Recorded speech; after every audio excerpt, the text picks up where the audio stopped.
que é ainda o mausoléu de Gala Platídia, ou Placídia, né? Vocês se lembram? Aí, então, esse anterior ali, Gala Placídia, aquele mausoléu muito bonito, e muito próximo ali também Ravenna, então nós estamos falando aqui de Ravenna, não é? A cidade, aquela cidade no norte da Itália, e aí só, não é, lembrar mais uma vez, quando a gente fala de Bizâncio, a gente logo pensa em arte no Oriente, geograficamente falando. Claro, lá é o local onde a arte bizantina se desenvolveu assim de um modo estupendo, claro, recebendo os ventos, o respiro do mundo greco-romano, não é? Mas em Bizâncio, Constantinopla, Bizâncio, hoje Istambul, ali a arte ela se desenvolve de um modo tremendo nessa linha nessa mistura que nós já falamos ali, essa composição entre arte imperial, arte cristã, entre o espírito e a religião e mesmo a ligação também com todo o poder temporal do império. E aí, claro, aquilo que eu dizia, Ravenna é no norte da Itália. A gente vai ver hoje também no sul da Itália, também temos exemplares da arte bizantina. Vimos no encontro passado também no norte da África, não é? Alguns exemplares. E aqui, então, a gente tem apenas essa imagem dessa capela arquiepiscopal de Ravenna, é o Cristo Guerreiro. E aqui a gente adianta um pouquinho, né? E Márcia, para a gente ter ideia, tudo em mosaico, não é? E é uma imagem muito bonita. Não aprofundei os detalhes aqui, não vem ao caso, porque eu vou aprofundar outros quadros que são assim bastante significativos, né? É o Cristo assim muito típico, muito interessante. Como é que a gente identifica que é o Cristo? Primeiro, por causa da cruz, né? Tem duas cruzes aqui. Primeiro, essa cruz aqui na auréola, a auréola já é um dado de divindade, e depois a própria cruz que ele carrega, e a Bíblia. Eu ego sum via veritas et vita. Eu sou o caminho, a verdade e a vida. E ele está sobrepujando, massacrando um leão e uma serpente, que representam justamente os males deste mundo, as perseguições e por aí vai. É um quadro belíssimo, que está lá em Ravenna também, o típico representante da arte bizantina. E aí nós vamos entrar, então, nessa igreja maravilhosa de Santo Apolinário no Ovo. Tem duas igrejas Santo Apolinário em Ravenna, Apolinário no Ovo e Apolinário em Classe. Classe é muito próximo dali, é um porto de Classe. São duas cidades bem próximas do Mar Adriático, não é?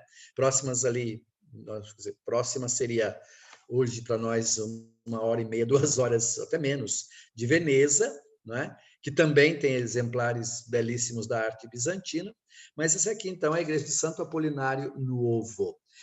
Ela foi construída pelo rei bárbaro Teodorico, no ano de 505, não é?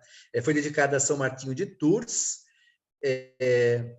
Ela foi também reconstruída várias vezes e tem alguns dados ali bastante interessantes, mas os mosaicos também eles são de épocas distintas. A gente vai perceber alguns detalhes interessantes nessa igreja. Tem um campanário, essa torre belíssima, que é um elemento que é muito forte nessa região, simbolizando justamente essa ligação com o infinito, com as alturas, não é? A gente vai ver, então, no interior. Tem essa entrada, não é? Bonita aqui, esse átrio, assim. Ela é de tijolos, isso também acho que a gente também já sabe, né? Já é um dado interessante para nós. Quer dizer, o tijolo como um elemento muito simples, muito rústico e representando assim o exterior, não é? Porque o que conta para valer é o interior, não é? É o espírito que essa matéria guarda, que é justamente o interior. No caso do corpo, a alma, o espírito, e da igreja, tudo aquilo que representa o interior de uma igreja, né? Esse aqui, eu vou pegar alguns mosaicos muito específicos, depois eu vou falar do conjunto, né, dos mosaicos, que são muito bonitos. Esse aqui é um mosaico muito específico, que é um Cristo chamando os pescadores, não é? O Cristo e a pesca milagrosa. Ali está Pedro, outro pescador, não é? No mar. Jesus está às margens do mar da Galileia. é interessante que esse Cristo também é um Cristo imberbe, um Cristo sem barba, né? Percebam que ele tem ali a roupa dele seria um púrpura, né? Que é típico da representação de Cristo. Ele está usando a mão dele, tem um sinal assim quase que de um pantocrator, os dedos dele representam um pantocrator, quer dizer, um poderio específico, Deus poderoso. Os mosaicos dourados, não é? E tem um certo movimento ali, tanto do peixe como da rede, que parece que está prestes a sair da água. Então, é um mosaico já que não tem, assim, todos os as características típicas, canônicas do mosaico bizantino de Constantinopla, que já é um mosaico no Ocidente, que já tem alguma coisa diferente, diversa, daquilo que a gente viu no mundo oriental, bizantino puro, diríamos assim. Né? Aqui é um outro mosaico, é Cristo, e ele não é o bom pastor, aqui é Cristo que separa as ovelhas dos bodes. Não é?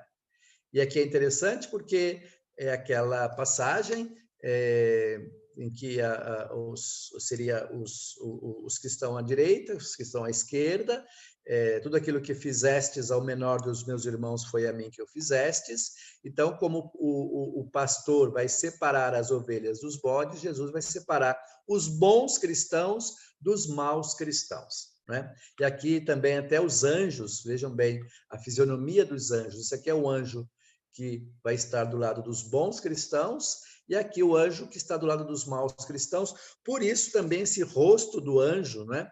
É um rosto mais pesado, não é? Um rosto mais assim lúgubre. Cristo também não tem barba, percebam, né? Muito parecido com aquele Cristo da beira do lago de Genezaré, não é? Uma coisa interessantíssima, então, agora que a gente tem para ver nessa igreja é justamente essa procissão das virgens e dos mártires. De um lado da igreja, no alto, depois a gente vai ver, né, a localização. Aliás, dá para ver no próximo eu volto aqui. Então, percebam ali, né, no alto, logo acima das colunas, dentro do corpo da igreja, que separa as colunas que separam depois da nave, ou do chamado deambulatório, dos corredores, aliás, né? Lá em cima a gente tem o clerestório, que são essas janelas. Então, a gente tem, agora eu volto ali, né? A gente tem aqui os mártires, né? De um lado, e do outro lado, as virgens, né? Eles e elas vão se encaminhando em direção ao altar, não é? E essas virgens, a gente tem na liturgia cristã católica, né? A gente reza a ladainha de todos os santos, e ali tem os nomes de vários mártires que foram mortos, derramaram seu sangue, e também várias virgens, mulheres que, nas origens da igreja, nos inícios da igreja, também dedicaram a sua vida à igreja, aos irmãos, à fé, né? Então essa igreja ela traz essas duas fileiras com vários detalhes que a gente vai ver agora bem interessantes. Antes de falar desses detalhes, eu falo então aqui dessas colunatas belíssimas. Tudo isso aqui é mosaico. Depois aqui em cima, vários santos aqui também tem uma espécie de eu diria quase que uma concha, né, destacando a vida, a proteção sobre estes personagens, né? São duas pombas de cada lado, nós já vimos em alguns casos algumas pombas. Aqui são relatos, não parece ali, mas relatos da vida de Jesus. Aqui, por exemplo, a ressurreição de Lázaro e por aí vai. Também não entrei nesses detalhes porque é muita coisa, mas vamos voltar aqui. Aqui nós temos os mártires, não é? Mesmo desenho que vimos lá do outro lado, né? Os mártires se encaminhando em direção a quem? Em direção a Jesus. Né? Esses mártires, pois vamos ver as virgens, né? Eles vão se encaminhando, carregando. Primeiro é um chão bonito, verde, cheio de flores. Né? Todos eles têm auréola. Sobre a cabeça de todos eles tem o nome de cada um deles, está escrito aqui, se a gente quiser saber a quem se refere aquele mártir. Todos eles carregam a coroa do martírio, porque isso também é um atributo, né, do mártir, a coroa do martírio. Todos eles estão numa posição assim bem típica, né? Assim, digamos, bem hierática, uma posição solene, uma posição nobre, né? Que aparece aqui, dirigindo-se a Cristo. Vamos ver outros detalhes aqui que são importantes. Aqui já falei das mulheres, que também levam aqui o seu símbolo, né? A sua coroa da virgindade, né? Tanto a coroa das mulheres quanto a coroa dos mártires, das mulheres virgens como dos mártires, são envolvidas também num tecido branco, né? Ali os homens se dirigem a Jesus, né? Jesus espera por esses homens, é o Pantocrátor também. E percebam os detalhes que nós já havíamos visto em outras pinturas em Constantinopla, né? Jesus sentado, Cristo sentado em cima de uma almofada muito bonita. Os detalhes do trono também são muito parecidos com outros que nós já víamos, né? Os anjos também muito bem assim formados. E uma coisa interessante que a técnica, o cânone da repetição, 2 de cá, 2 de lá, e vamos ver depois na parede que está em frente a mesma representação, não é? O fundo também dourado, não é? Cristo está com uma roupa solene, bem escura, pouco mais do que púrpura, mas é uma roupa solene que ele está usando, não é? Um outro detalhe interessante também aqui é justamente de onde saem os homens. Os homens saem desse espaço aqui. Isso aqui era o antigo palácio de Teodorico. Deixa eu ver se é o próximo que nós temos aqui. Exatamente, o Palácio de Teodorico. Como eu falei, essa igreja ela foi construída pelo rei bárbaro Teodorico. Então, os mosaicos também representavam, com certeza, outras imagens. E aí, praticamente, muita coisa foi destruída. O que sobrou do tempo de Teodorico, de 505, foi essa construção ou esse mosaico aqui, que é justamente uma representação do palácio dele. Está escrito aqui, Palacium, Palacium, né? Com cortinas. E é interessante porque foi apagado, né? Deixa eu ver se aqui aparece melhor. Exatamente. Esse mosaico ele foi assim modificado com o tempo, se tirou. E aí hoje em dia a gente aqui não vai poder ver isso, mas quando se aproxima bastante, há figuras escondidas aqui por trás. Tem inclusive sinal de mãos escondidas aqui. Dizem os entendidos que é como se fossem os fantasmas do passado escondidos dentro deste mosaico do Palácio de Teodorico, né? Que continua assim marcando presença na igreja de Santo Apolinário Nuovo. E é interessante também essa construção, né? O tipo de construção. Aqui ao fundo a cidade, como é que ela devia ser, e por aí vai. Provavelmente aqui uma igreja, circo e outros detalhes. Tudo isso em mosaico. A própria cortina, né? Escondendo lá dentro um espaço. E em contraposição, bem em frente a isso aqui, nós temos essa outra construção, de onde saem as mulheres, né? Que é o Porto de Classe, né? É o maior porto do Adriático, também do tempo de Teodorico. Esse mosaico também é do tempo de Teodorico, também sobrou, né?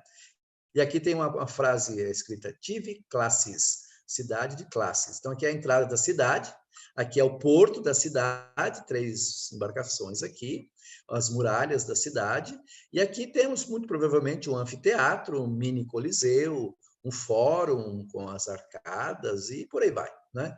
É uma representação bastante assim interessante das origens dessa igreja, né? E aqui nós temos, de um modo mais próximo, né? Estes homens, não é? Esses mártires que estão levando as suas coroas. A gente tem um detalhe melhor aqui do piso. Entre cada um deles existe uma palmeira, a gente vai ver depois entre as mulheres também. Os nomes de cada um deles, aqui é Santo Hipólito, São Lourenço, aqui é São Sisto, São Clemente, São Martinho, não é? Cada um deles com a sua com o seu atributo, cada um deles se encaminhando ali em direção ao... E aqui as mulheres também, né? Mesmo esquema, né? É interessante algumas coisas importantes ali, né? Esses mosaicos já são do período de Justiniano, então são praticamente quase 50 anos depois de Teodorico, não é?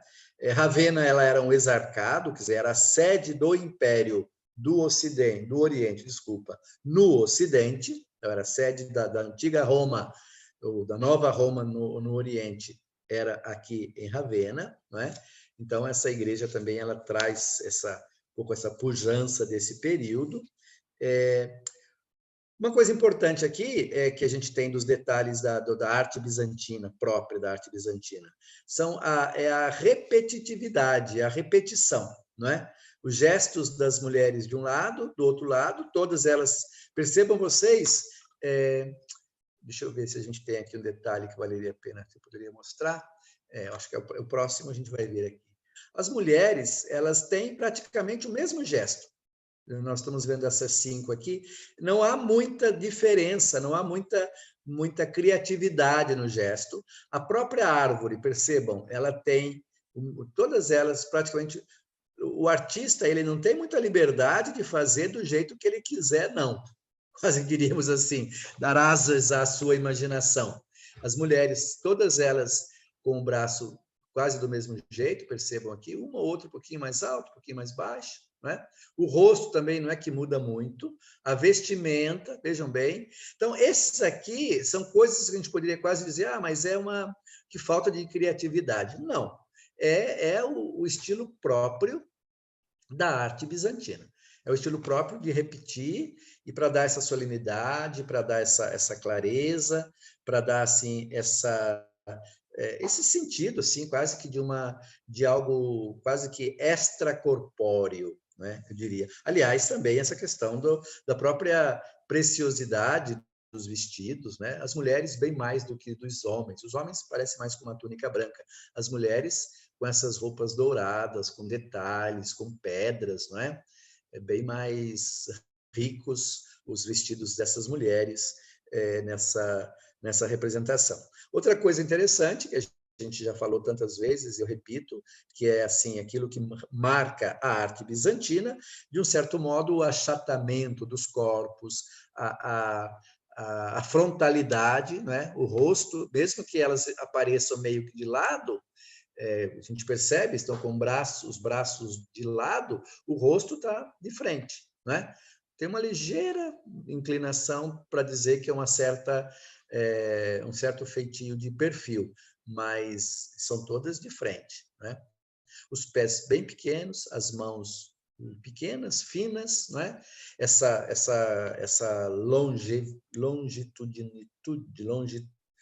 eu diria, longitudinal, esse aspecto longitudinal, alto, fino, né, dessas imagens também, muito característico dessa arte. O fundo também é monocrômico, quer dizer, não tem muita diferença, não é muito colorido. Os fundos, geralmente o fundo assim, para representar o céu, o paraíso, a realidade celeste, é o dourado, mosaicos dourados, com pedrinhas de ouro, né? Com alguns detalhes para eventualmente cair lá, quebrar um pouquinho a repetição, né? Interessante também aqui, então, uma visão de conjunto das mulheres, né? Vejam aqui, as mulheres saem do porto de Santo Apolinário, né?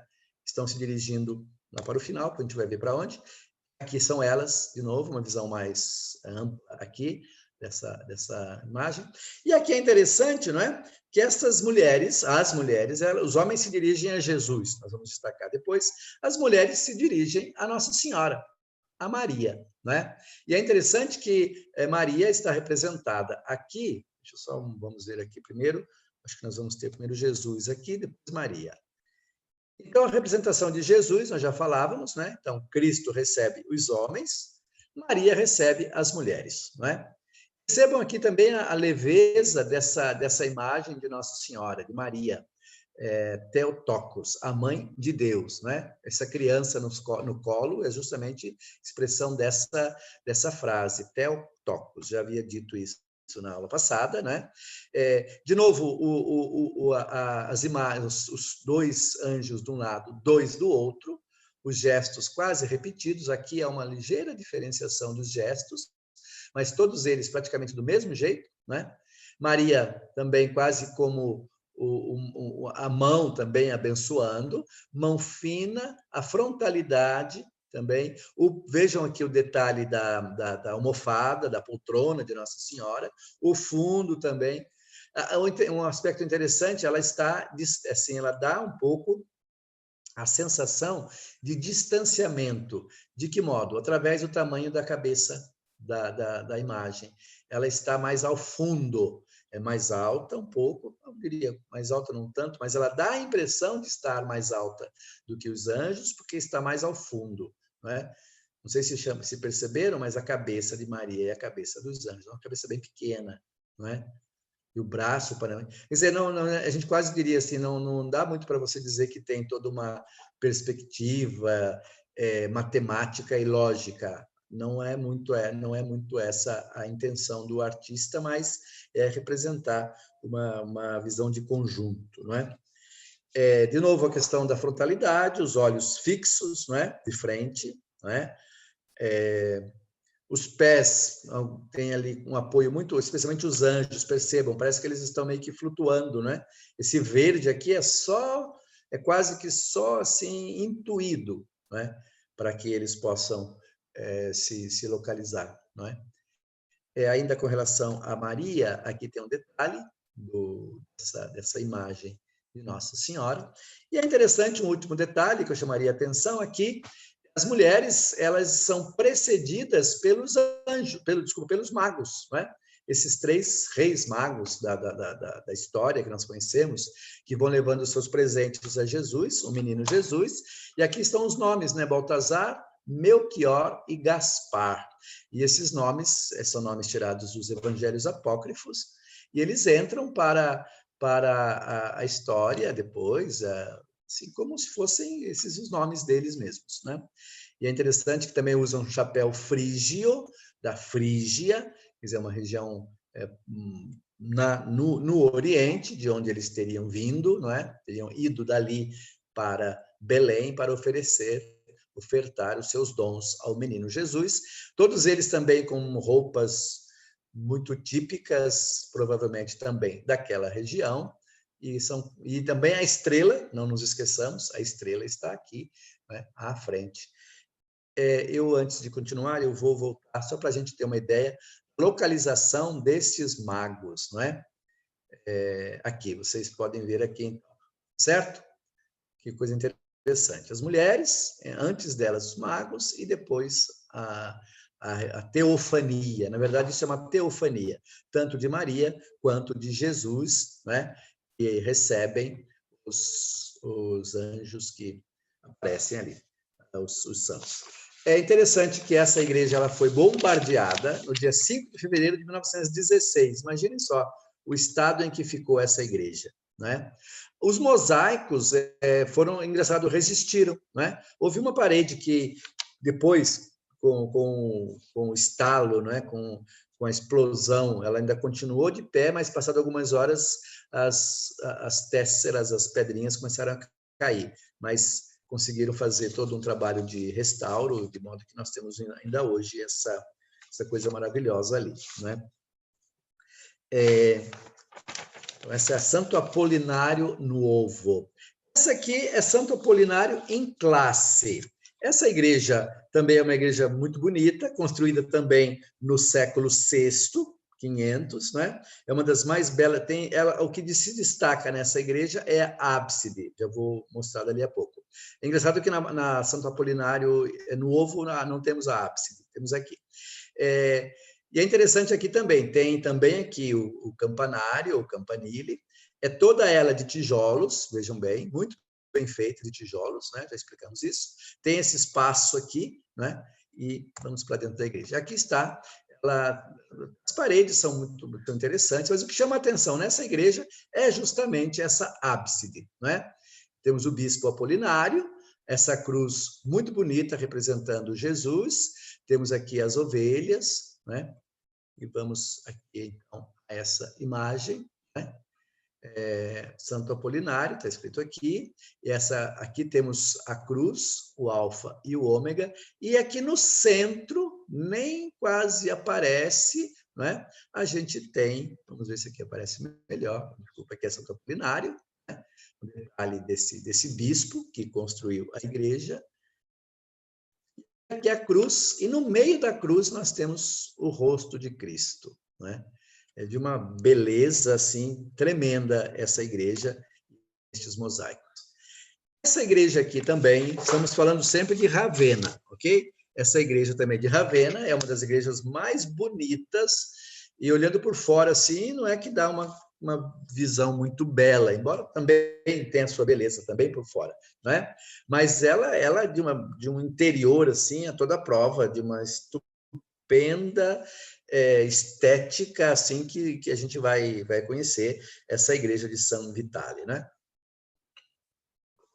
Ela foi construída entre 521 e 532, então é um pouquinho anterior às duas outras igrejas. Ela é octogonal, então a gente tem aqui a forma dela, a planta dela, vejam bem, são 8 lados, né? Tem colunas, tem as várias essas cúpulas, semicúpulas. Essa aqui é a cúpula principal, aqui é o local do altar. Os mosaicos que nós vamos ver, eles estão espalhados pelas paredes, mas principalmente nessas paredes aqui. A gente já vamos chegar lá, né? Ela foi construída, essa igreja foi construída no período de Justiniano, e um detalhe interessante, vamos ver ali umas figuras de Justiniano.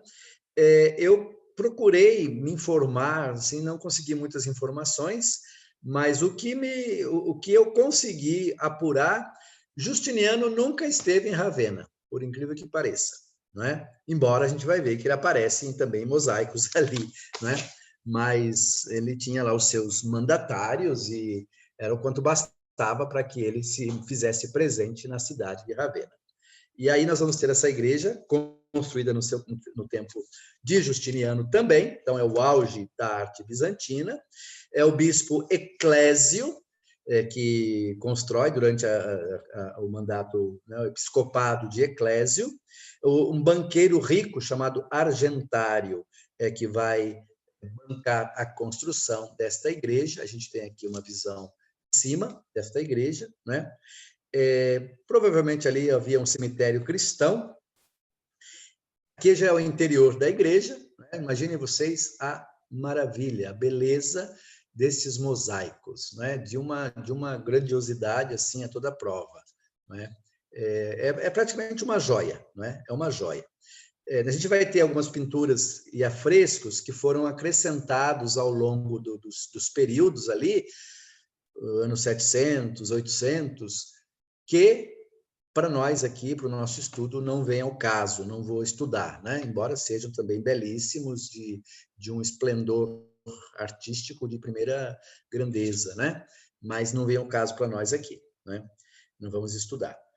De novo, a influência é oriental, bizantina, mas já levando em consideração também ainda muito da influência greco-romana, e que ainda vamos dizer, a influência tardia do mundo greco-romano, alguns elementos que aparecem aqui, que nós vamos ver. Isso aqui é a ábside, o Cristo Pantocrator, que nós vamos ver um pouquinho melhor. Aqui nós vamos ter uma ovelha, um cordeiro que também representa Jesus, né? Representa o Cristo. Então, o Cristo, nós vimos lá, ele pode ser representado como a imagem de Cristo, como a cruz, e ali naquele caso da outra de Apolinário Novo, tinha lá no centro a imagem de Jesus, e aqui é uma ovelha, a gente vai chegar ali também.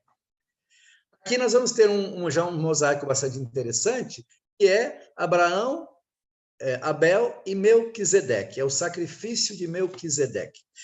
Essa aqui é uma linguagem bíblica, o Antigo Testamento, falando de um sacrifício que se fazia a Deus. Por que nós vamos ter essa mentalidade ou esse mosaico falando do sacrifício? Justamente porque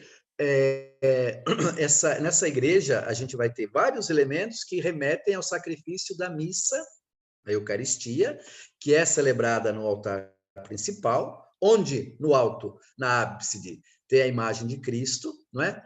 Mas todo o sacrifício do Antigo Testamento é representado nessa igreja para levar o fiel, o fluidor, que é aquele que está ali vendo essas imagens, né? Levar a pessoa a interpretar ou a compreender o sacrifício de Cristo.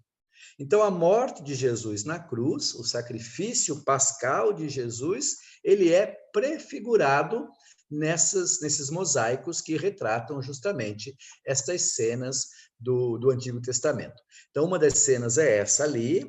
Outra cena interessante que a gente tem é essa aqui, o sacrifício de Isaac, não é? A gente vai ter aqui nesse quadro que é bastante interessante, é uma passagem do livro do Gênesis, já coloquei aqui o número, né? Gênesis 18, de 1 a 15, e Gênesis 22, de 1 a 18. Se vocês forem procurar na Bíblia, vocês vão ver essas passagens bíblicas. Abraão, ele estava com a sua família no deserto, nas suas terras, né? E aí ele recebe, sem filhos, já idoso, ele e a esposa, praticamente e os seus escravos, né? Não ia ter mais nenhuma descendência, e aí ele recebe a visita de 3 anjos. Então, são esses 3 anjos representados aqui, e ele pratica com esses 3 anjos aquilo que é o essencial dessa cultura semita, desses povos também do deserto, que é justamente a origem do povo judeu, né? Que é a hospitalidade. Então, ele lava os pés dos anjos, oferece a eles pouso embaixo dessa árvore, no calor do dia, uma sombra, e oferece a eles comida, né? Um alimento, e pão. Né? Então, são os anjos, que na verdade ele não sabia que eram anjos, isso também é interessante, ele acolhe esses personagens como viajantes, não é? E aí, como eu já falei, ele os acolhe muito bem, e aí eles avisam a Abraão que a esposa dele, Sara, né, iria dar à luz uma criança. Sara escuta essa história e dá uma risada. Não é? E aí vocês percebam ali, muito devagarzinho, com a mão meio de lado, assim, Sara, ela sorri porque ela diz, o que esses homens estão falando, né? Eu já não tenho mais idade, Abraão, muito provavelmente também já não tinha todas as forças da juventude, né? Mas acontece que ela fica grávida, sim, Abraão tem um filho, Isaac. E aí acontece, continuando, então é uma cena representada num quadro só, mas de várias formas. Ou melhor, num espaço só, mas vários quadros, né? Então, Abraão, os anjos comendo, dizendo, inclusive, a mensagem para Sara. Sara está dando aqui a sua risada muito discreta, o alimento está sendo oferecido, mas Deus pede a Abraão que sacrifique seu filho Isaac. Então, aquela passagem do sacrifício de Isaac, então está aqui, né? O jovenzinho que está para ser sacrificado, Abraão não recusa, quando Deus pede a ele que sacrifique o seu filho, ele vai para sacrificar. Mas Deus, tendo visto a fidelidade de Abraão, ele segura, de um certo modo, as mãos de Abraão. Então, aqui aparece a mão de Deus e aqui aparece uma ovelha puxando, percebam, ela está puxando o manto de Abraão, não é? Quase quer dizer, olha, eu estou aqui, eu é que tenho que estar no lugar dessa criança. Deus me mandou para morrer no lugar dessa criança. Então, aqui a gente já faz uma relação com quem? É o pai que sacrifica o filho, que não sacrifica no caso concreto, mas, ao mesmo tempo, também o próprio Filho de Deus, Jesus, vai ser sacrificado na cruz para a salvação das almas, né? Então, esses detalhes aqui são... Percebam bem que é uma verdadeira aula de teologia, sabe? Esses mosaicos. Isso aqui é toda uma compreensão teológica, bíblica, e não é à toa que é chamada também de Bíblia Pauperum, não é? A Bíblia dos pobres, que vai depois também ser muito forte nas igrejas góticas, né? Aqui temos o profeta Jeremias, aqui temos Moisés, que também entram nesse conjunto todo, eu não vou citar aqui porque não temos tempo, mas eu vou passar à frente mais um pouquinho. Aqui, de novo, só para comparar, não é? Se aqui voltamos ali, nós temos aqui na na igreja de São Vital, em Ravenna, Abraão oferecendo aos anjos, não é? Cerca de 500 anos depois, um momentinho que eu tenho que beber um pouco d'água.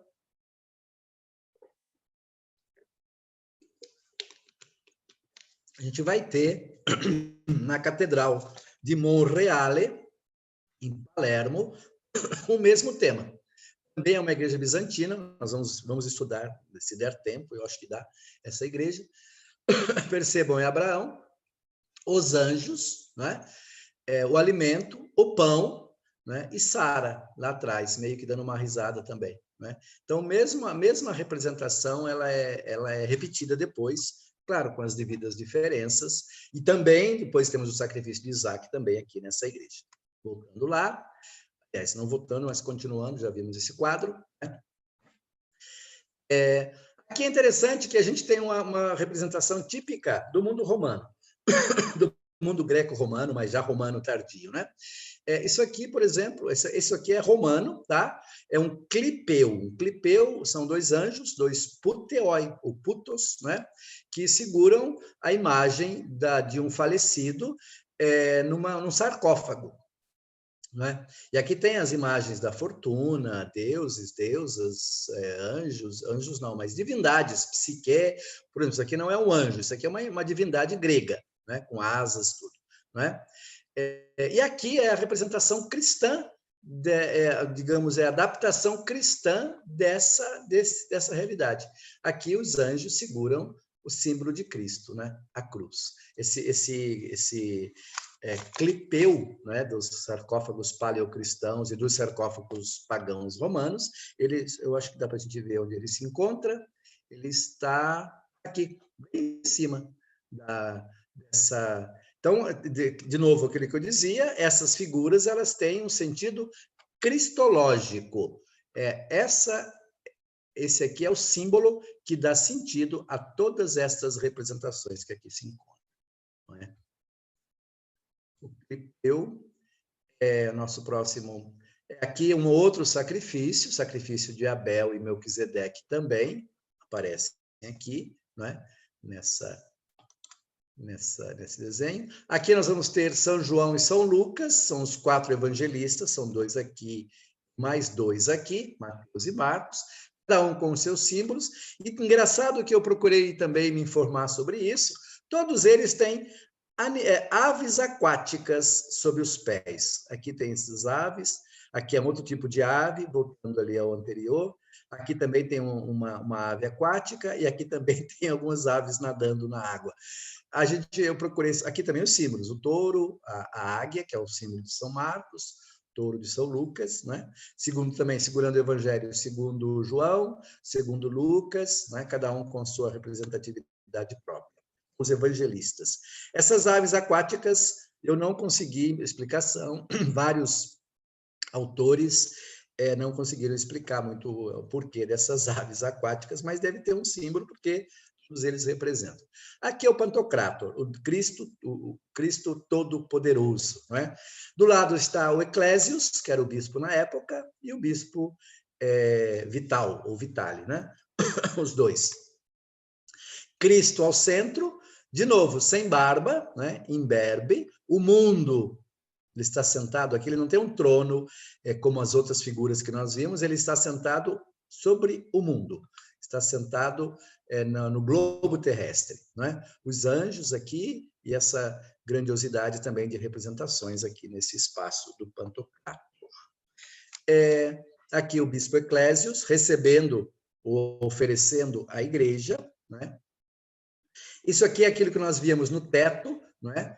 A representatividade também dos 4 evangelistas. Aqui temos João, temos Mateus, temos Marcos e aqui Lucas. É interessante também, de novo aqui, é a cruz, mas é uma cruz quase como nós vimos em outras pinturas, o quirô, que é o X, né? E o R, que seria aqui seria um P virado aqui, né, para ser o Ki grego, o R grego, Rho grego, né? Mas só ao fazer isso já dá a entender, para quem conhecia a linguagem religiosa, eclesiástica, que aquilo ali é o próprio Cristo que está representado. Esse aqui é bem no teto da igreja, como nós já vimos visto. Esses mosaicos aqui são belíssimos, são os mosaicos dos imperadores, né? Os mosaicos de Justiniano e de Teodora. Esses mosaicos são de 548, do ano de 548, portanto, pouco posteriores à construção da igreja, né? Apenas eu vou mostrar depois o outro, depois a gente volta para falar um pouquinho desse mosaico aqui, né? Aqui estão um de frente para o outro. Aqui está a imperatriz e naquele outro lá o imperador. Então temos o séquito da imperatriz e o séquito do imperador. Alguns detalhes que eu cito já nesse mosaico, depois a gente pode ver melhor, né? Os personagens são conhecidos, né? É o Maximinus, o bispo, né?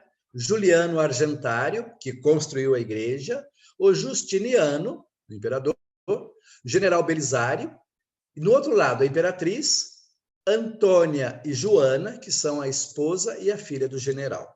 Vamos ver aqui os personagens, né? Então aqui está a imperatriz, Antônia e a Joana, não é? A esposa do general Belisário, que conquistou Ravenna, isso também é importante, né? Foi o marido dela que lutou na batalha para conquistar a cidade de Ravenna, e aqui a filha dessa mulher aqui, muito próximas à imperatriz. Aqui estão todas as mulheres do séquito, né? Ainda em relação às pessoas, vamos ver os homens. Então, Justiniano, né, o imperador. Aqui temos Argentário, o doador da igreja, que construiu a igreja, o bispo Maximinianus, né? E aqui Belisário, o general, deixa eu ver se é Belisário aqui, se é eles mesmos. Maximino, Argentário, Justiniano, exatamente. Maximinus, Argentário, este é Belisário. Belisário, o conquistador, o general que conquistou a cidade. Justiniano tem a auréola, assim como a imperatriz também. De novo, só destacando a frontalidade, né? São pessoas... Vejam, assim, eu diria quase o exagero dessa pessoa aqui, né? O quanto isso de comprido temos aqui, é quase que se perde um pouco aquilo que seria o ideal de uma figura, não é? Humana. Assim, é quase que... Mesmo isso aqui, então, bem... Talvez esse seja o melhor exemplar justamente dessa retidão longitudinal, não é? Alguns detalhes importantes aqui. Vejam esse mosaico, esse escudo com esse mosaico do Ki-Rho. Aquilo que eu dizia, né? É o PX, é o P, na verdade, com o X, que são as iniciais de Christos. Ki-Rho, na verdade, não é um P, é um P, que seria o R grego, e o X, né? Que são as duas iniciais da palavra Cristo. Isso a gente vê muito nas catacumbas. Quando falei das catacumbas, a gente estudou esse símbolo do Ki-Rho. Então, é Cristo também que domina esse momento. Outro detalhe interessantíssimo aqui, e no outro mosaico, em frente a esse aqui, é o seguinte. Justiniano segura o quê? Uma patena, que é onde se colocam os pães para a apresentação da Eucaristia, que os fiéis ofereciam pão, não é? O bispo segura a cruz. Isso aqui segura um livro chamado Evangeliarium, não é? Que eram livros muito ricos, assim, preparados com muito gosto pelos artistas, manuscritos, etc., para a celebração da missa. E aqui temos um turíbulo aceso já. Tem as chamas aqui. Então, o que é que isso quer dizer? Quer dizer que esses personagens... Aliás, são 3 eclesiásticos. Isso aqui é provavelmente um diácono ou alguém do clero, também esse, e também esse, que é o bispo, né? Esses aqui não, são do mundo político, né? Esse aqui é o banqueiro que construiu a igreja, e o general, aqui deve ser um parente, provavelmente um soldado também, e aqui são soldados. Mas eles estão indo, ou melhor, o quadro desse mosaico é um quadro, digamos, religioso, não é? É um ambiente religioso. Eles estão indo para uma celebração. E o imperador está levando a patena com os pães. Ok? Ainda não acabou. A mulher, ela está levando o quê? Ela está levando o cálice, onde se coloca o vinho, não é? Então, essa representação é uma representação dentro do contexto da Eucaristia. Esses dois grupos, junto com aquele grupo que nós vimos do sacrifício de Abraão, de Isaac, de Melquisedeque, tudo aquilo, no contexto da Eucaristia, eles, em conjunto com esses dois grupos, um à frente do outro, eles se dirigem em direção à ábside, justamente onde vai se realizar o sacrifício da missa. Então, essa mulher levando o cálice com vinho, o marido levando o pão com as a patena com as hóstias, a âmbula com as hóstias, e o grupo todo indo para a celebração da missa, para a celebração da Eucaristia. É interessante que essa aqui é uma representação, ao mesmo tempo, digamos, secular, não é? Porque tem o imperador que venceu a batalha, tem o general que venceu para o imperador a batalha, mas tem também todos uns representantes ali de um mundo civil, inclusive o próprio espaço aqui é um espaço civil, não é? Tem aqui uma fonte, provavelmente aqui indica que eles estão entrando no espaço que seria a igreja. Aqui a imperatriz, para destacar um pouco a sua figura, não é? Tem toda essa concha que dá um sentido de profundidade, de perspectiva, não é? As próprias mulheres que estão saindo daqui, percebam também, dá uma impressão justamente de perspectiva, é quebrado o espaço por esse pano que está aqui, não é? Esse véu, não é? Então, esses detalhes também são detalhes muito interessantes de um estilo diferente. É bizantino, é dos tempos de Justiniano, mas ele quebra um pouco eu diria, aquele cânone, eu não queria dizer rigidez, mas aquele cânone que tem a arte bizantina, que está presente aqui, sem dúvida, mas de um modo um pouco mais livre dentro de todo o mundo ocidental, com mais liberdade do que no mundo de Constantinopla, onde era o patriarca e os padres e todo o clero que controlava tudo muito bem. Aqui também é um controle, mas há mais liberdade. Muito bem. Vamos, o que mais poderíamos colocar aqui ainda? Já coloquei os nomes aqui dos personagens, pois, se quiserem, eu vou passar para vocês esses slides. Não é nem o caso de passar, porque vocês já estão tendo esses slides durante a gravação, não é? Mas, de qualquer modo, eu só coloco aqui, né?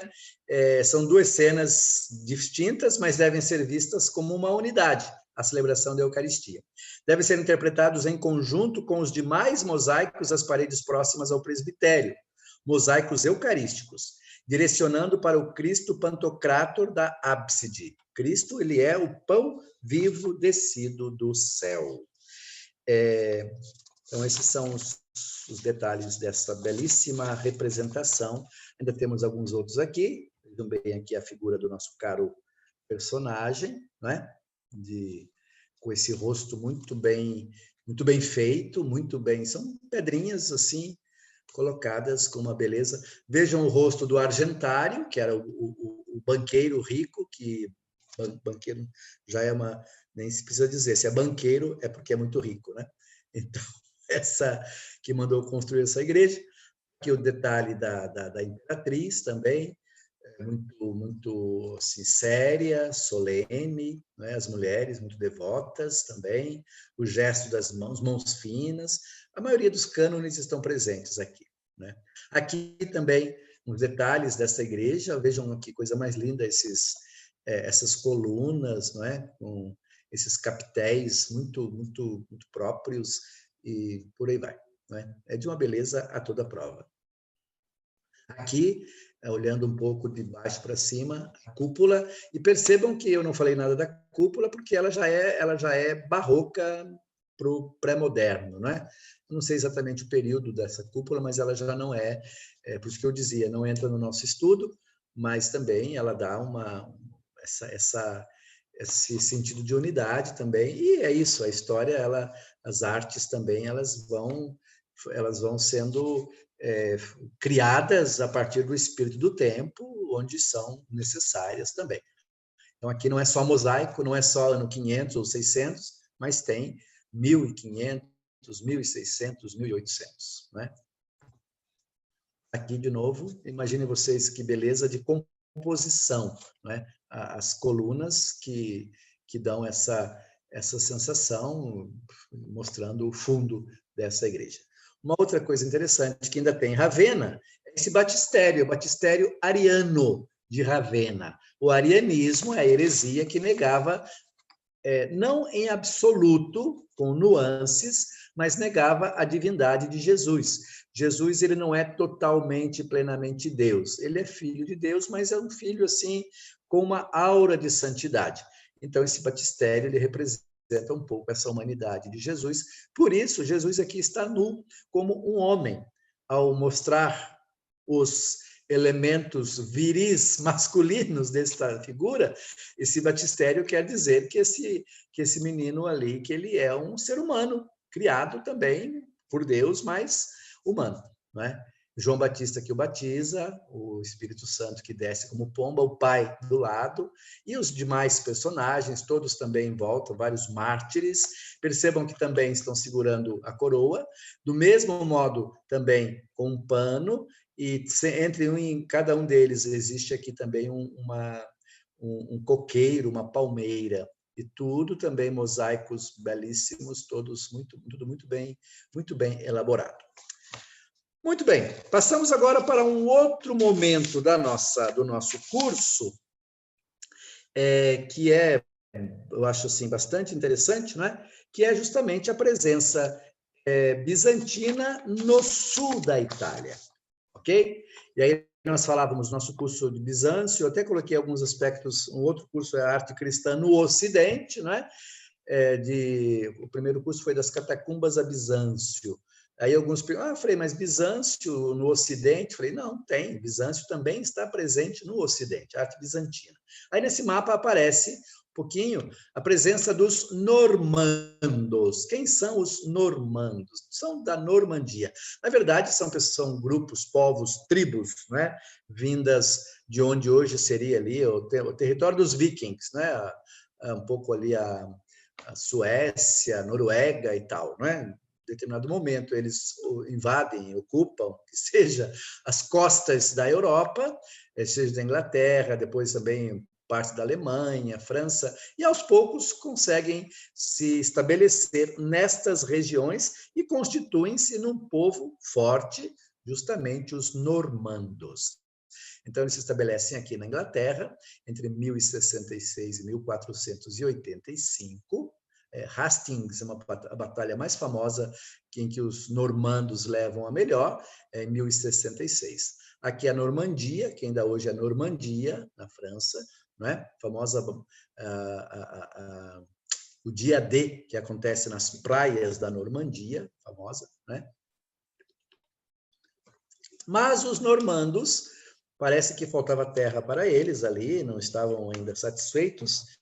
Então, um grupo deles acaba deixando, uma estirpe deixa essas terras e avança para o sul. Então, os normandos vão chegar aqui no sul da Itália, ok? E essa área aqui, Sicília, Calábria, Apulia, Nápoles, vejam bem, Nápoles, Taranto, cidades importantes, Palermo, aqui está Palermo, né? Muito próximo da Tunísia. Brincando aqui, quase que daria para ir a nado. Não dá, porque é muito longe, né? Embora tenha gente que consiga fazer. Mas é muito próximo comparativamente, comparando com o Brasil, com espaços que nós temos no Brasil. De qualquer modo, essa região toda aqui foi ocupada, então, pelos normandos. E era uma região que já havia sido ocupada, primeiro, pelos árabes, pelo mundo islâmico, não nos esqueçamos das primeiras aulas do nosso curso, né? E depois também por Bizâncio, melhor, Constantinopla está aqui. Constantinopla se considerava o imperador se considerava também senhor desta região aqui. E ainda avançava até aqui, mas acabou perdendo. Quando os normandos chegam aqui, eles expulsam, seja os bizantinos, seja os poucos árabes que ainda haviam na região. Mas a presença bizantina ainda é muito forte, e aí a gente vai ter uma ligação dos normandos com Constantinopla. Tanto que aqui em Palermo, nessa região, na Sicília, especificamente, não é? Havia uma igreja, praticamente era uma igreja ortodoxa filial de Constantinopla. O patriarca de Constantinopla, ele tinha um representante aqui na Sicília, em Palermo.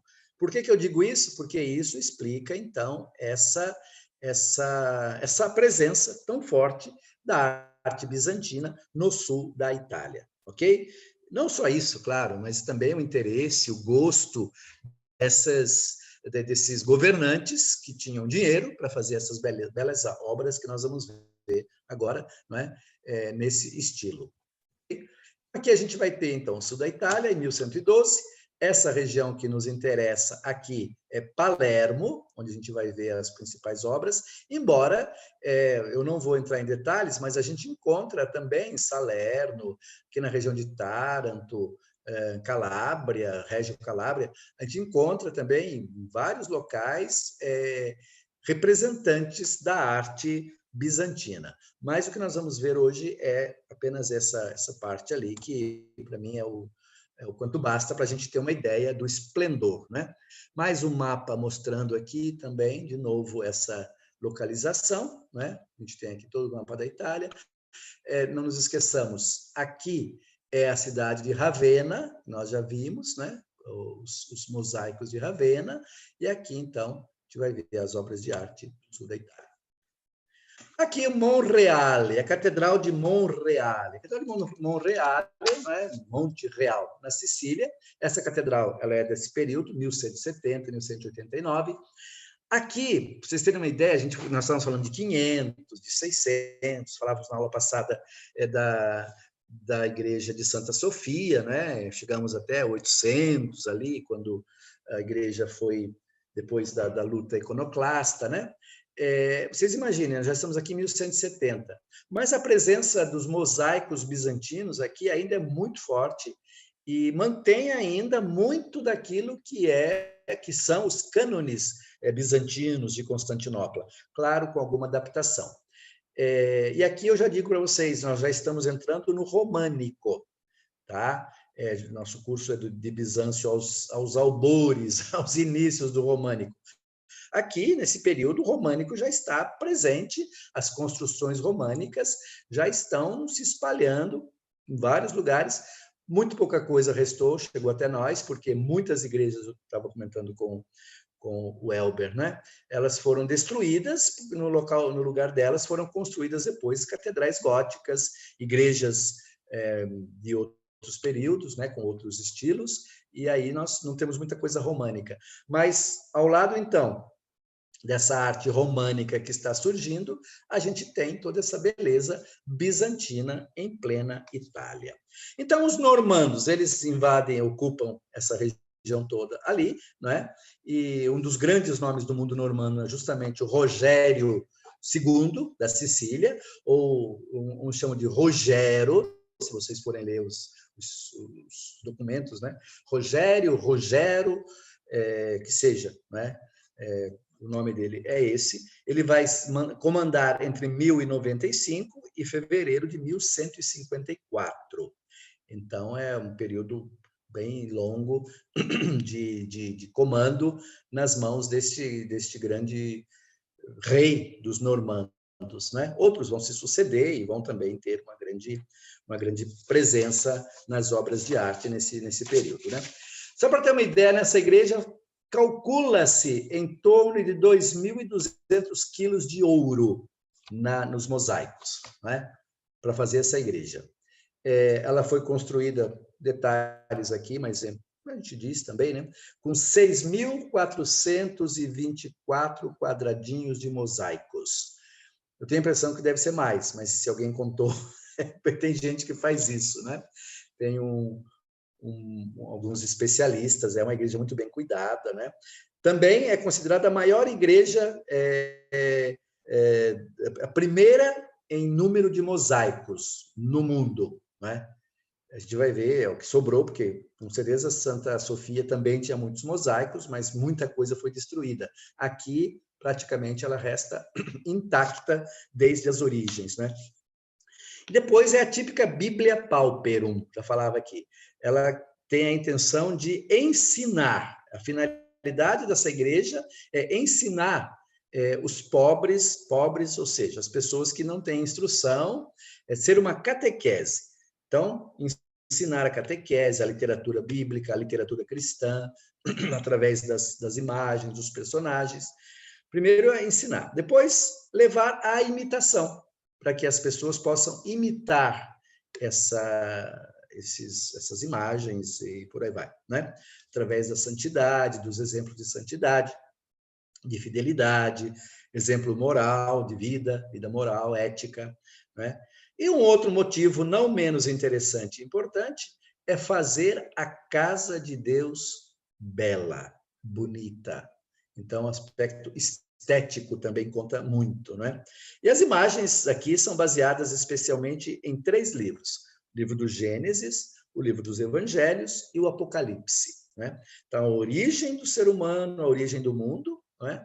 A presença de Deus que salva o ser humano através da pessoa de Jesus Cristo nesse mundo, por isso os evangelhos, e o destino humano, o fim da humanidade, do fim do mundo, mas não tanto do mundo, mas o destino humano, que se resume toda a humanidade em Deus. Por isso, o Apocalipse, o fim, não é?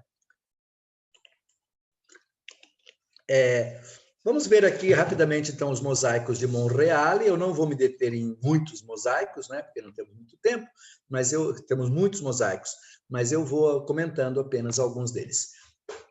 Esse aqui é o Pantocrator, que é um dos mais belos que a gente tem. Percebam bem toda a grandiosidade e grandiosidade em termos de tamanho também, né? É imenso, né? E depois todos esses detalhes em volta, a gente vai ver depois a Maria, a Theotokos embaixo, os personagens, Pedro, Paulo, outros anjos, depois Maria que aparece em outras pinturas, em outros mosaicos, o próprio Jesus também em outros mosaicos. Aqui dá para ter uma ideia um pouco dessa igreja, né? Vejam bem essas colunas maravilhosas, esses arcos, né? E aqui em cima dá para ter uma ideia um pouco desses detalhes aqui, né? Aqui, por exemplo, né? Que são quadros dos evangelhos, quadros das pinturas. Uma coisa que eu já disse na aula passada e repito também hoje, não era só o evangelho nos evangelhos canônicos, né? Se recorria também aos apócrifos. Então, muitas histórias, por exemplo, os reis magos, já vimos lá, não tem os nomes deles nos evangelhos, vocês não vão encontrar, né? Mas, mais tarde, a piedade popular, de algum lugar, surgiu, por exemplo, os nomes dos reis. E aí alguém, ao escrever o nascimento de Jesus, colocou lá o nome dos magos e escreveu, entre outras coisas, algumas coisas que já faziam parte dos evangelhos, mas também acrescentou dados da literatura popular, da crença popular, etc., até algumas coisas um pouco exageradas. Por isso, esses livros não entraram nos livros chamados canônicos, que são os 4 evangelistas, né? Os 4 evangelhos. Mas então nós temos os evangelhos ou os livros apócrifos, que não são só os evangelhos, né? Nós temos, por exemplo, os Atos de Pedro, né, também, por exemplo, né, que narram também histórias interessantes e são utilizadas justamente nessas figuras aí para fazer a catequese. Eu acho que é uma coisa estupenda essa igreja, o Pantocrator lá no fundo. Então percebam, né, uma igreja imensa em que se sobressai essa figura do Cristo lá no fundo, não está escondida, ela está. E embaixo a figura da mãe, é Maria. Aqui, de novo, olhando um pouco de baixo para cima, a igreja sem aquelas cadeiras todas, a gente vê, sobressai um pouco também o dourado, porque o ouro, como eu disse, 2.200 quilos de ouro, 2,5 toneladas quase, né? de ouro, e as janelas também muito bem iluminadas, iluminando a igreja. Aqui uma outra imagem do Pantocrator, talvez essa aqui melhor ainda do que as outras. Vejam todas essas tecelas, né? De novo aqui, né? Maria, os apóstolos, os anjos e todas as miríades de personagens, né? Nesse espaço maravilhoso. Aqui um detalhe de Maria, Pantocrator, né? Mãe de Deus, né? Os anjos também.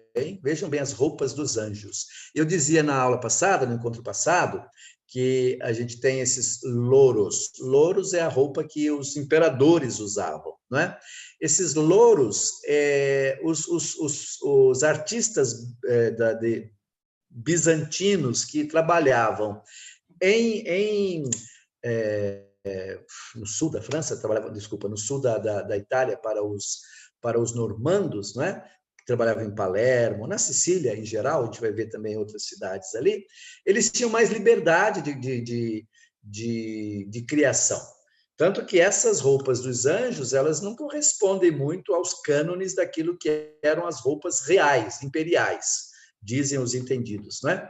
Mesmo porque muitos desses artistas já fazia anos que estavam longe de Constantinopla, que estavam fora da capital, onde essas figuras eram criadas, né? Então eles também deixavam-se um pouco sonhar, usar da sua imaginação. Então as roupas desses anjos, e a gente vai ver de outros também, elas são talvez um pouco até mais ricas, um pouco mais criativas do que aquilo que havia na própria Constantinopla nesse mesmo período.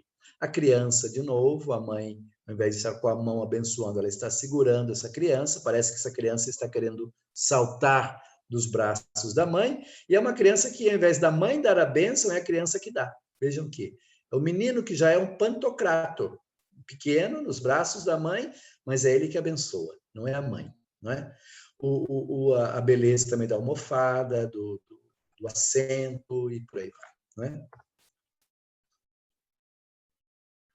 Aqui nós temos o rei, né, que entrega a Maria à igreja, né? O rei Guilherme aqui, né? Rex Guilhelmus, não é? Ele entrega a Maria, Nossa Senhora, à igreja. Ele mandou construir, ajudou a construir, a mão de Deus aqui aparecendo, não é? Aqui nós vamos ter, de novo, o Guilherme, apresentando também a Jesus aqui a sua, provavelmente pedindo a bênção, e Jesus está colocando a coroa na cabeça dele, não é? É Deus que coloca a coroa, isso aqui é interessante, porque normalmente quem coroava era o Papa, não é? Aqui quem coroa é o próprio Jesus, né? O próprio Cristo que coroa. Ego sum lux mundo. Eu sou a luz do mundo. Quem me segue não andará nas trevas, mas terá a luz da vida. A passagem de João, que também aparece aqui, vai aparecer em outros escritos, né? Em outros mosaicos. Né? Então percebam que também aqui se repetem aquelas figuras, né, que nós tínhamos visto já na igreja de Santa Sofia. Os personagens políticos, os imperadores, aqui são os reis normandos, que também se fazem representar nas figuras ou nas pinturas nesse momento. Ok? Ainda estamos em Monreale. Aqui, os quadros, só para a gente ter uma ideia das pinturas, né, das figuras. Aqui é Cristo entrando em Jerusalém, está sobre o burrinho, as crianças jogando mantos, né, a entrada triunfal de Jesus em Jerusalém, as pessoas esperando com palmas nas mãos, né? Aqui é a última ceia, então Jesus aqui tem um espaço delimitado, né? Aqui está escrito Cena Domini, ceia do Senhor. Tudo explicadinho, né? Quem pudesse ler, mas quem não lia já sabia que aquilo representava a Santa Ceia, por exemplo, né? Os vários personagens. Eu não me detive aqui, mas em todas as Santas Ceias tem a figura de Judas. Eu não sei se aqui já era representado esse personagem com a bolsinha de dinheiro nas mãos, né? Aqui é Jesus diante de Pôncio Pilatos. E é interessante que também é um Cristo poderoso, os discípulos estão junto, aqui provavelmente são os doutores da lei, não são os discípulos. Cristo está tranquilo, não é? É uma representação solene. Percebam que não é uma representação sofrida, não é um Cristo todo chagado, machucado, não é? E por aí vai. Percebam também aqui, eu chamo a atenção para os detalhes, quer dizer, isso aqui é um espaço dentro da igreja, né? E não impediu que se utilizasse, se fizesse, se adaptasse esse espaço a vamos dizer, as possibilidades que o artista tinha, né? Isso chama a atenção em várias representações, né? Aqui é Cristo que está rezando, né? No Monte das Oliveiras, o anjo que lhe entrega o cálice, não é? Pai, afasta de mim esse cálice, né? E os discípulos estão dormindo, né? Jesus chama depois a atenção deles. Aqui Jesus que aparece depois da ressurreição, e aqui temos um peixe, e aqui, junto com esse peixe, a gente tem uma fogueirinha, então também é a passagem do Evangelho, em que eles passaram a noite toda pescando, depois da morte de Jesus, e não pegavam nada, e de repente Jesus aparece à beira-mar, não é? Eles se assustam, pensam que é um fantasma, aí Jesus pergunta, vocês têm alguma coisa para comer? Eles dizem, nós não pescamos nada. Aí ele diz, joguem a rede desse lado que vocês vão pegar. E ali eles pegam muitos peixes e nesse momento reconhecem que aquele era Jesus. E aí quando eles chegam à beira da praia, Jesus já estava com o fogo e os peixes e pede algo para comer. Isso é muito interessante. É o próprio Cristo ressuscitado que pede para comer e se alimenta de peixe. Está nos evangelhos, não é? Esse personagem é Pedro. Vocês forem depois ver os evangelhos nesse momento, vão perceber. Pedro, que quando reconhece que era Jesus, ele pula do barco para a água, porque ele estava nu. Então, com vergonha, ele pula para... Isso tem uma certa representação também com Adão, que reconhece que estava nu. Tem a ver um pouquinho, alguns detalhes, que eu não vou entrar em detalhes agora. Esse mosaico também é belíssimo, né? Mosaico de Nossa Senhora, é a ascensão de Jesus, né? Jesus subindo aos céus, percebam que ele está se distanciando, longe, Maria, os anjos. Aqui também nós temos a repetição, veja que os anjos têm praticamente a mesma forma, então é uma forma, aqui esse aqui também com a mão, praticamente é uma repetição exata dos personagens. O chão, o piso é só intuído também, não há quase... Eles estão soltos no espaço, né? Mas, de novo, percebam bem, são figuras bem longilíneas, retas, né? Muito solenes, frontais. O próprio anjo, eles estão retos também, olham um pouquinho de lado, mas são os detalhes típicos daquilo que é a arte bizantina. Aqui, de novo, uma representação que eu acho interessante, eu trouxe isso aqui, porque aqui nós temos a criação do mundo, não é? São alguns tipos próprios de como representar a criação do mundo. É Deus que está criando, não é Jesus, não, aqui é Deus Pai, né? Aqui os personagens bíblicos, e aqui Noé comandando os seus funcionários para construírem a arca. E aqui colocando os animais na arca, né? Então, vai ser todo o ciclo de Noé, que é um personagem que aparece já nas catacumbas, né? E aqui, já 1000 anos depois, a gente tem toda um grande desenvolvimento desse personagem, né? E continuamos com Noé, já passou, não aparece aqui, mas num dos quadros tem o dilúvio, aqui eles já estão... Sim, pergunta?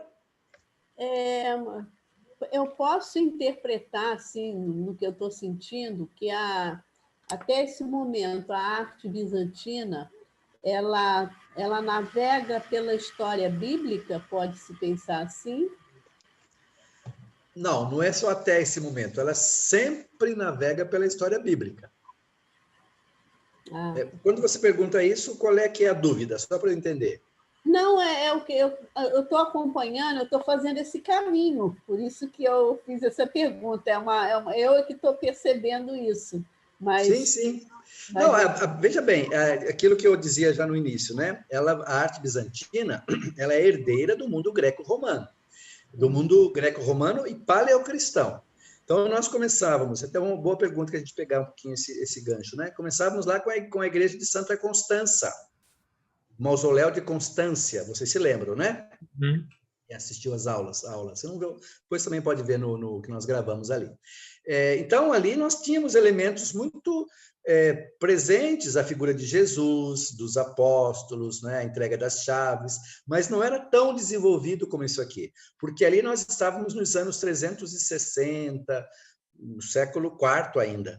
À medida que vamos avançando, que a igreja vai crescendo, que o império vai também dando todo o apoio, esses elementos vão se desenvolvendo cada vez mais, né? Então, a Bíblia é a grande fonte.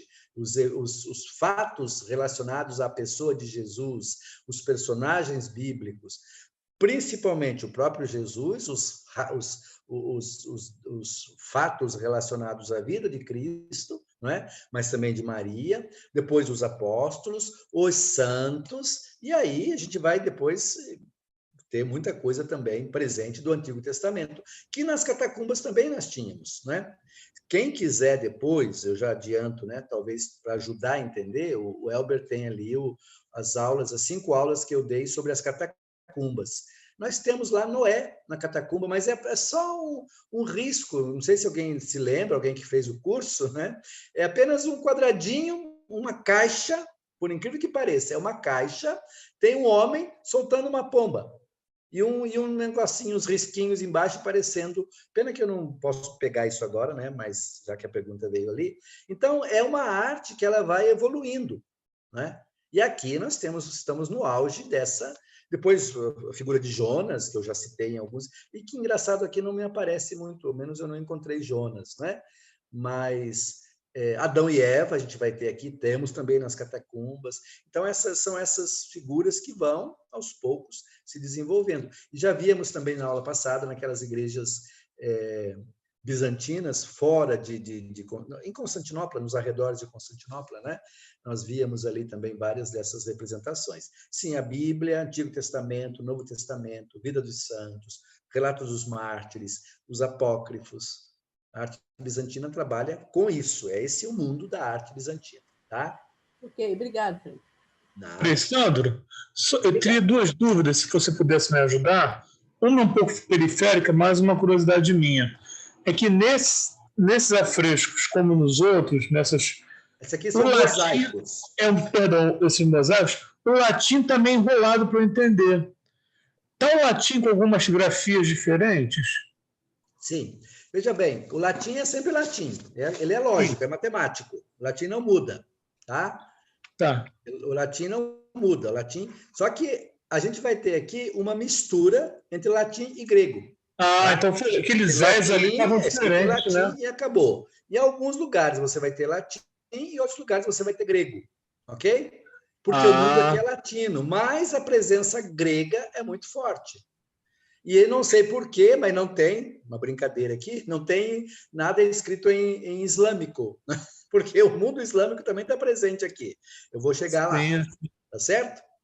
Tá bom. E no final, você poderia só revisar a importância das cores, o vermelho, o marrom, o dourado, que eu esqueci um pouco, me ajuda a lembrar no final? Sim, os cânones, né? Cada um é representado. A Maria sempre de azul, o céu.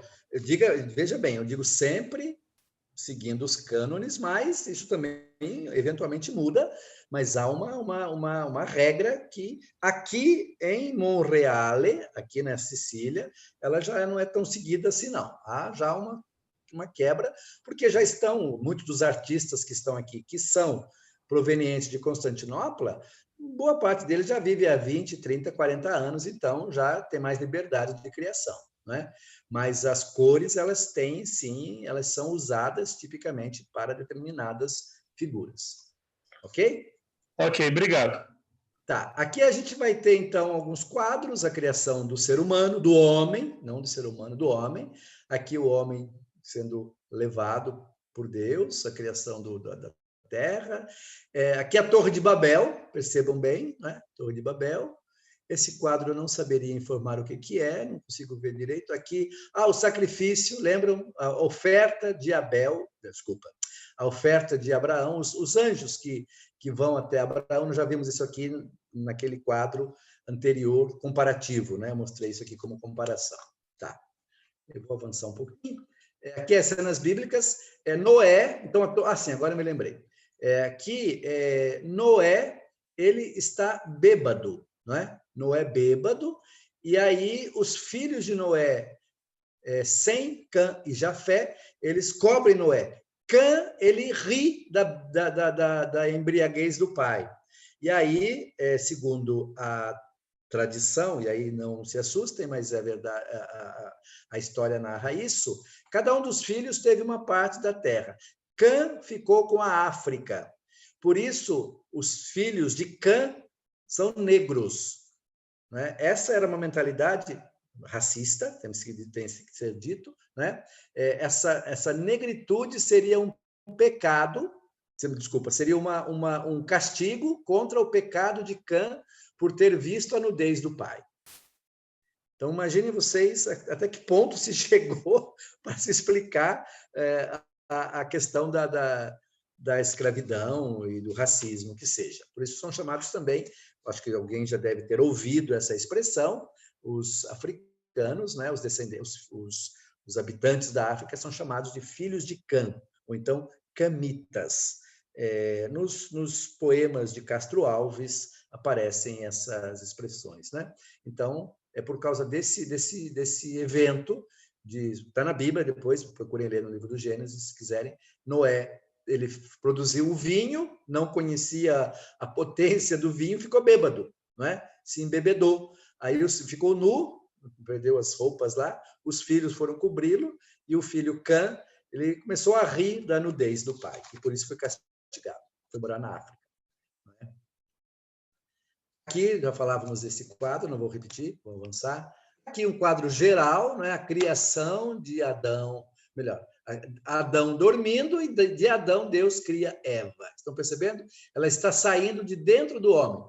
Esses quadros são, como eu falei, de uma riqueza que não dá para a gente... daria para dar um curso só sobre isso, né? Mas não é o caso. Aqui, Deus apresenta Eva para Adão. Adão estava já sentado, sentindo saudades ou querendo uma companhia. Deus leva Eva, que ele havia tirado do próprio Adão. Percebam aqui essas janelas maravilhosas e os quadros que vão se sucedendo ali também. Aqui o pecado, sempre a serpente com a mulher, o homem e a mulher também, a expulsão, né? Outros relatos bíblicos ali. Jesus expulsando os vendilhões do templo. Aqui, tempestade acalmada, Jesus que Pedro queria caminhar, desculpa, aqui não é a tempestade, é Pedro que caminha, Jesus caminha sobre as águas, Pedro pede Jesus para ir junto, Jesus deixa e Pedro começa a afundar, e aí Jesus chama homem de pouca fé. Aqui eu queria dizer da presença islâmica nessa catedral, nessa igreja.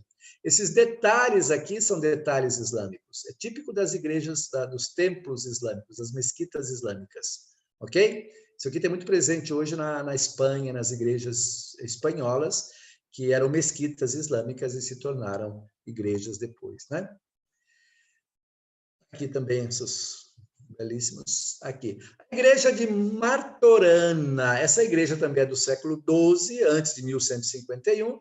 É uma igreja também ali em Palermo, na Sicília. E aqui temos esse Pantocrator, que também é um dos pantocrators mais lindos que a gente tem na história da arte. Vou adiantar um pouco, porque temos várias coisas, né? Esse Pantocrator de Martorana, Santa Maria della Miraglio, nome do local em italiano, século XI, mosaicos executados por artesãos bizantinos, tanto em Cefalù como Monreale. Cristo está com a Bíblia aberta, onde se lê, eu sou a luz do mundo, né? Quem me segue não andará nas trevas, etc. Em Martorana, o Cristo segura a Bíblia. A inscrição está em volta da imagem. Em grego, é aquilo que alguém perguntava, o Luiz, né? Percebam, aqui não está escrito em latim, está escrito em grego, sem tradução nenhuma. Isso aqui que é interessante. Aquilo que estava escrito na Bíblia, eu sou a luz do mundo, etc., está escrito aqui em grego no mundo ocidental, né? Vamos a isso aqui, vamos lá.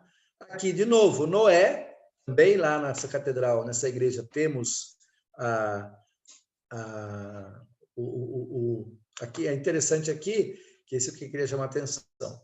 Há pessoas que morreram afogadas, estão vendo?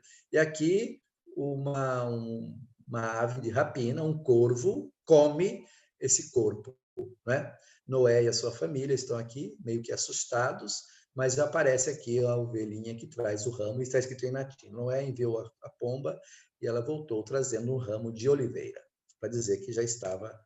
Aqui essa Maria também belíssima, né? Segurando a criança, já vimos também alguns outros muito parecidos.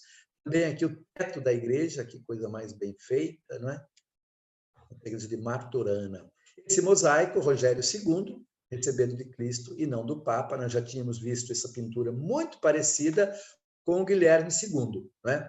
Aqui é Rogério Rex, né? Em grego, né? É escrito em grego, não em latim. Também aquilo que nós já falávamos, né? O grego muito presente. De novo, essa beleza dessa igreja. Cefalu, ou Cefalu, não é? Nessa cidade foi filmado aquele filme Cinema Paradiso, não é? Numa praça lá na cidade, etc. Né? O filme se passa nessa cidade, no sul da Itália. Né? Também é uma cidade que foi bizantina, que foi árabe, islâmica, depois normanda, não é?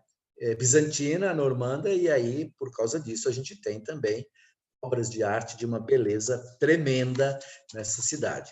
E nessa cidade, Cefalu, né, o nome da cidade, a gente tem, primeiro, a Catedral de Cefalu. Aliás, só lembrando, já deu o nosso horário. Elber, continuamos um pouco? Mais 15 minutos? Sim, fica à vontade. Podemos? Então, tá bom. Aí nós vamos dar Aí nós terminamos com essas imagens belíssimas dessa cidade de Cefalu e outras que a gente vai ver depois, né? Então, essa cidade é uma cidade até pequena, não é? O rei Rogério II também construiu essa igreja, hoje a Catedral de Cefalu, né? Foi terminada em 1148, né? Tem uma inscrição embaixo da ábside que diz isso ali. Os artistas são artistas trazidos de Constantinopla, né? E a Sicília, ela, como eu já disse, fazia parte do Patriarcado Ortodoxo de Constantinopla, né?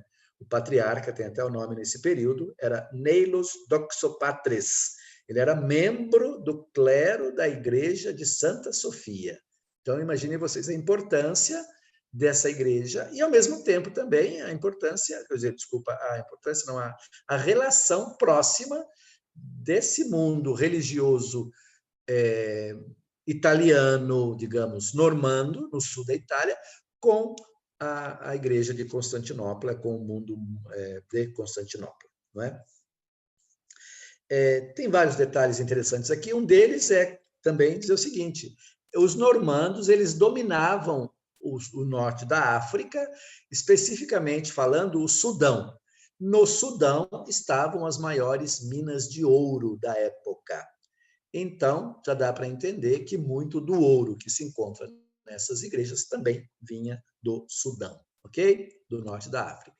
O Pantocrátor de Cefalu, de uma beleza também imensa, né? Aqui é o mosaico da ábside.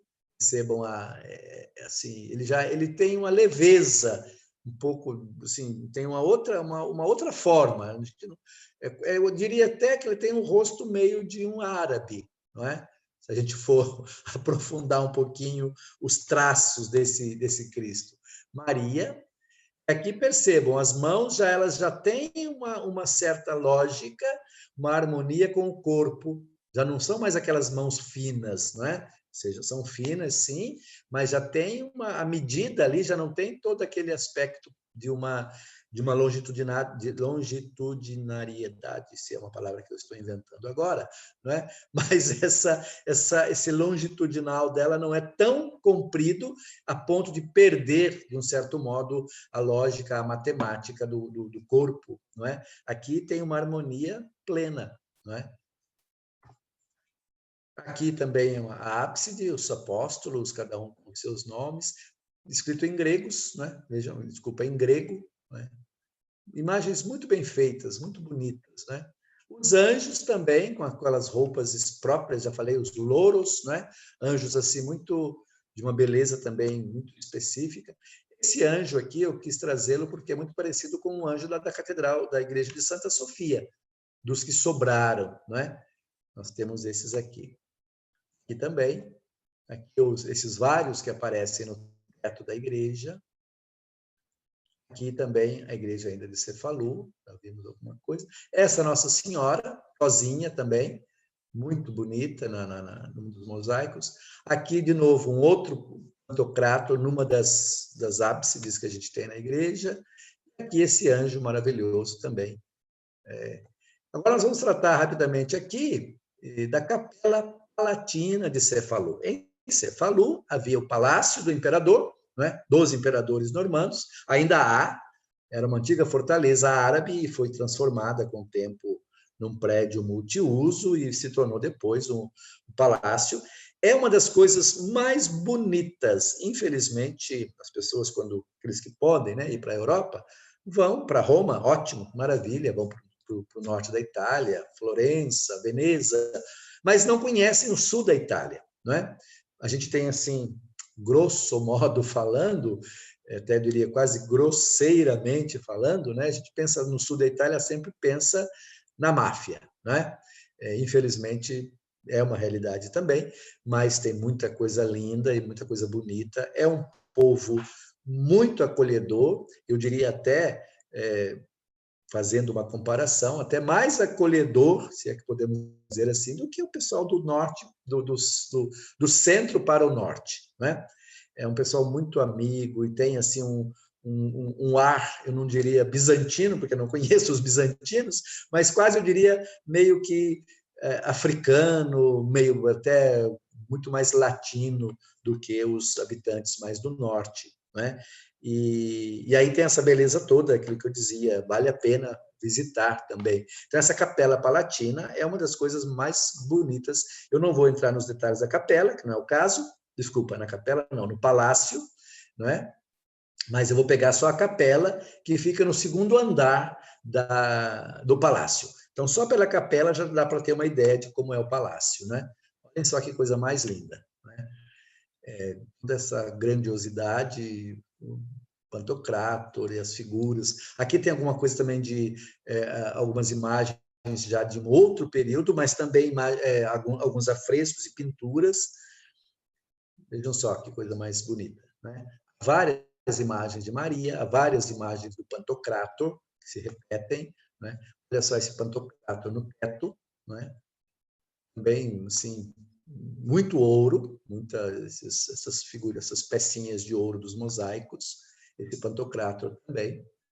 Aqui eu sou a luz do mundo, está escrito em grego, engraçado, aqui está escrito em grego e em latim. Eu sou a luz do mundo, quem me segue não andará nas trevas, mas terá a luz da vida. Né? Aqui de novo, né? Pantocrátor. Aqui é uma espécie de cadeira, onde ficaria a sede do bispo, né? Quando vai celebrar a missa. Né? Aqui é um pouco menos claro, um pouco engraçado, não está muito claro, mas são também as figuras. Né? Aqui eu achei muito interessante, nós já vimos isso também num dos quadros na aula passada, das igrejas gregas, vizinhas a Constantinopla, o nascimento de Jesus, né? Muito, muito parecido com esse mosaico aqui, né? Ou seja, a tradição musiva de Constantinopla, ela continua também aqui na região da Sicília, do sul da Itália. A gente vai ter o quê? Os Reis Magos aqui, se vocês olharem, estão chegando, né? Aqui a estrela indicando o quê? A criança que nasceu, o boizinho e o burrinho, o anjo que anuncia. Aqui está fora do quadro, mas não sei se vai aparecer nesse quadro, os magos, desculpa, os pastores, né? mas os magos já estão trazendo os seus presentes, aqueles estão indo e aqui já chegaram, é o mesmo quadro. Nossa Senhora aqui, muito bonita, com a criancinha já está de olhos bem abertos, né? Enroladinha nas faixas. Aqui as mulheres que lavam a criança, que dão um banho na criança, isso também aparece em outros quadros. E aqui José, pensativo, né? É bem interessante isso. José, em vários momentos, ele está refletindo sobre aquela situação toda. Aqui também, né? Ele está levando a criança, está fugindo com a criança para o Egito, porque o anjo avisou a ele em sonho que ele deveria sair com a criança, porque Herodes queria matar todas as crianças. Então, Maria está indo para o Egito, José levando a criança nas costas. Esse personagem me intriga, eu preciso ver num dos apócrifos, que seria o filho de José, porque percebam que o José já é idoso, José não é um jovem, Maria sim, era uma jovenzinha, mas quando, segundo a tradição apócrifa, no Evangelho não tem, quando José se esposa com Maria, ele provavelmente fosse viúvo, já tinha um filho, né? E esse filho acompanha e ajuda a cuidar também do menino, era o meio-irmão de Jesus. Aqui, a entrada triunfal em Jerusalém, né?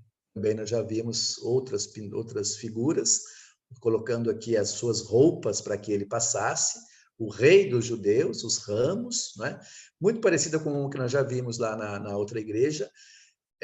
Na outra nós víamos que esses seguravam ramos, aqui não, aqui eles, só esse que tem um pequeno ramo aqui. Pequenas diferenças, mas detalhes, e de uma clareza figurativa a toda prova, né? Aqui, de novo, é o Noé, não é?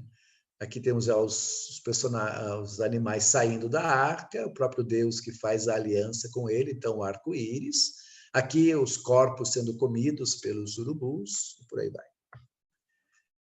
Aqui também, de novo, Noé, os filhos que recolhem as uvas, o pai fez o vinho e ficou bêbado, e os filhos que cobrem a nudez do pai.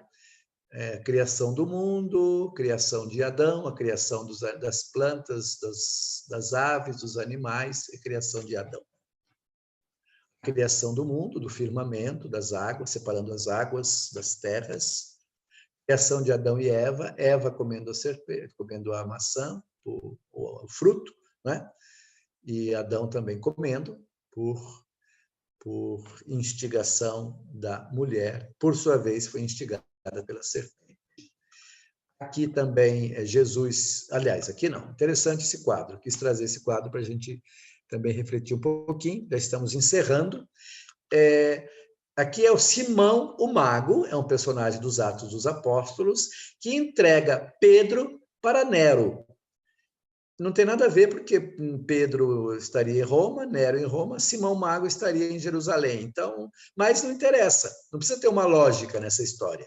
O importante é que haja uma lógica própria do artista que faz e que o povo entenda. Pedro foi entregue ao imperador, isso é fato histórico, né? Pedro morre sob a perseguição de Nero, Pedro e Paulo, né? Que tenha sido Simão que entregou, a gente não sabe, provavelmente não, porque Simão, como eu falei, o caso de Simão Mago acontece em Jerusalém, Nero está em Roma, Pedro vai morrer em Roma, né? Mas coloca-se dá-se, eu diria, cria-se uma lógica que não interessa pela lógica, mas toda própria para explicar a entrega de Pedro, a morte de Pedro diante de Nero.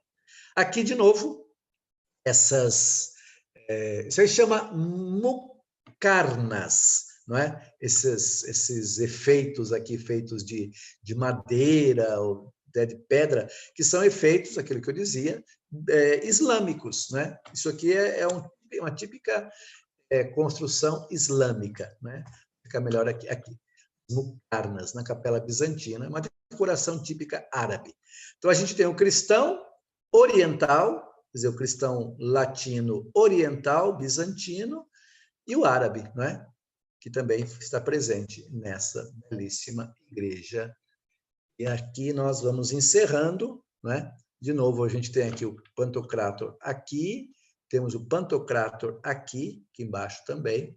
Maria está aqui, Maria aparece em outros momentos também nesta igreja. Ok? Muito bem.